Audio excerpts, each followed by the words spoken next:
અમેરિકાએ જ્યારે ઈરાનને વધુ એક ધમકી આપી છે અને ઈરાન હાર નહીં માને, નહીં તો હુમલા તેજ થશે અને રાષ્ટ્રપતિ ટ્રમ્પ શાંતિ ઈચ્છે છે, આ વ્હાઇટ હાઉસ તરફથી કહેવામાં આવી રહ્યું છે। ઓપરેશન ઓપિક ફ્યુરી અમારી સેનાની જીત હોવાની વાત અમેરિકા તરફથી દાવો થઈ રહ્યો છે। ઈરાનના 9000 ઠેકાણા પર હુમલા કર્યા, 140થી વધુ ઈરાનના જહાજો નષ્ટ કર્યા હોવાની વાત કરવામાં આવી છે।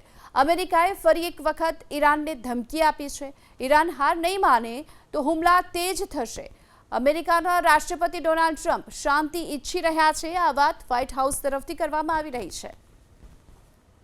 તો ઈરાનને લઈને અમેરિકાએ એક મોટો દાવો પણ કર્યો છે, યુદ્ધના અંતનો રસ્તો દેખાઈ રહ્યો છે। અમેરિકાએ આ સૌથી મોટો દાવો એ કર્યો છે કે યુદ્ધના અંતનો રસ્તો દેખાઈ રહ્યો છે। ટ્રમ્પની ધમકી બાદ ઈરાન વાત કરવા ઈચ્છે છે।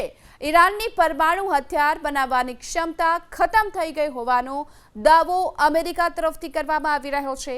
તો એક બાદ એક દાવાની વચ્ચે વધુ એક દાવો અમેરિકાએ કર્યો છે કે ઈરાન હવે ઈચ્છે છે કે વાતચીત કરવામાં આવે, ઈરાનની પરમાણુ હથિયાર બનાવવાની ક્ષમતા પણ ખતમ થઈ હોવાનો દાવો કર્યો।